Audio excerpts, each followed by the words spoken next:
اس لیے کہ جو میں کام کرتا رہا ہوں اس کی تو تنخواہ لیتا رہا ہوں. یہ پلاٹ مجھے کس مد میں دے رہے ہو, مجھے نہیں چاہیے. لیکن وہ ایک ہی بندہ ہے. ایک دوسرا شخص ایک گاؤں میں ملا مجھے. کسی نے قصہ سنایا, میں چنیوٹ میں تھا پچھلے دنوں, جہاں وہ واقعات سنائے ہیں یہاں یہ سنانے بھی ضروری ہیں. ایک امام مسجد تھا, اللہ نے اسے اولاد نہیں دی تھی, اور جس زمانے کی بات تھی اس میں لٹ سے اس کی 200 روپے تنخواہ تھی مثال کے طور پر. وقت گزرا, اس کی بیوی کا انتقال ہو گیا.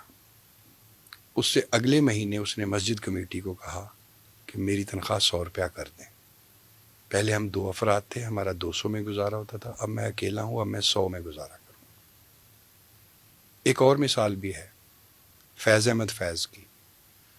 جن دنوں وہ جاب لیس تھے تو کراچی کا ایک بہت مشہور کالج ہے, عبداللہ ہارون کالج اس کا نام ہے.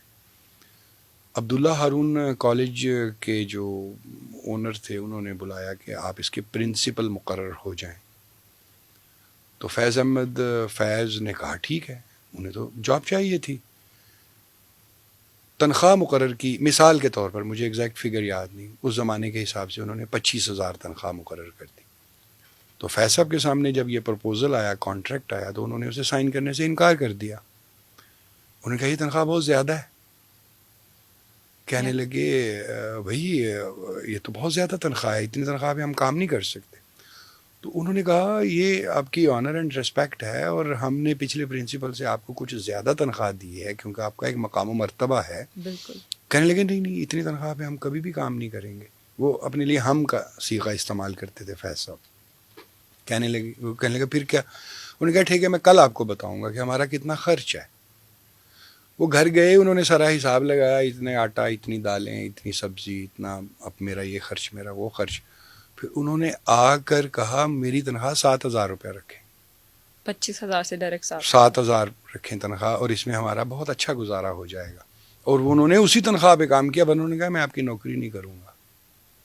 ایک اور اگزامپل ہے شاہین صہبائی کی, جو آج کل باہر ہیں اور آج کل سوشل میڈیا پہ اور اپنے پوڈ کاسٹ, اختلافی پوڈ کاسٹ کی وجہ سے کافی مشہور بھی ہیں.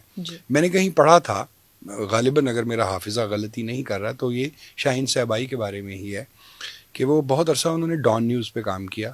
پاکستان میں ایک ہی اخبار ہے جس کو اخبار کہا جا سکتا ہے, اور وہ صرف ڈان ہے, باقی اخبار نہیں ہے. باقی جو ہے وہ پریشر گروپس ہیں, باقی جو ہیں وہ پیسے کھانے والی مشینیں ہیں. صرف ایک اخبار ہے ڈان. جب پورے صفحے کا اشتہار کسی اخبار پہ آ جائے نا, فرنٹ پیج کا, اس کا مطلب ہے وہ اخبار نہیں رہا. آپ جانتی ہیں کہ جتنے بھی دیگر اخبار ہیں, میں نام نہیں لیتا, پورے صفحے کے اشتہار دے دیتے ہیں. ڈان کی ایک پالیسی ہے کہ فرنٹ پیج پہ لیٹ سے کوارٹر پیج کا یا 1/3 پیج کا اشتہار ہوگا, تو جو مرضی ہو اس نے 1/3 پہ ہی دینا ہے.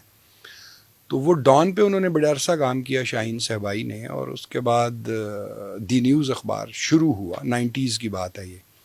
تو شاہین صہبائی صاحب کو دی نیوز پہ لیا گیا, اور تنخواہ جو ہے وہ ڈان کی نسبت ڈبل کر دی گئی. شاہین صہبائی نے انکار کر دیا. اس نے کہا اگر آپ مجھے اتنی زیادہ تنخواہ دے رہے ہیں تو وہ میری ایڈیٹوریل سکلز کی نہیں دے رہے, کسی اور چیز کی دے رہے ہیں آپ.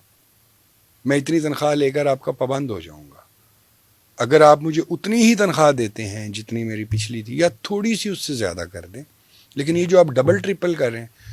آج کل کے اینکر پرسنز کو یہ نہیں پتا, جو بڑے بڑے سیٹلائٹ ٹی وی چینلز پہ بیٹھے ہیں,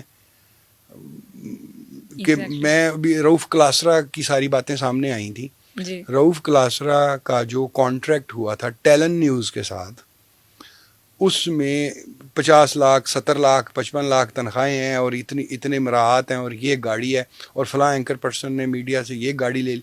بھائی وہ آپ کی بولنے کی نہیں لے رہے, وہ آپ کی کچھ اور چیزوں کی اتنی قیمت دے رہے ہیں. تو جو ہم پرسنل دیانت کی بات کر رہے ہیں وہ ہر جگہ آتی ہے. یار میں اس آفس میں کام کر رہا ہوں, میرا یہ کام ہے, اور اس کام کی ایک ہوتی ہے معقولیت کے دائرے کے اندر تنخواہ, ایک ہوتی ہے غیر معقول تنخواہ. جی. آپ کو اگر کوئی فرم غیر معقول تنخواہ آفر کر رہی ہے تو وہ آپ کو آپ کے کام کی نہیں کر رہی, کسی اور چیز کی کر رہی ہے. وہ آپ کے ضمیر کا سودا کر رہے ہیں.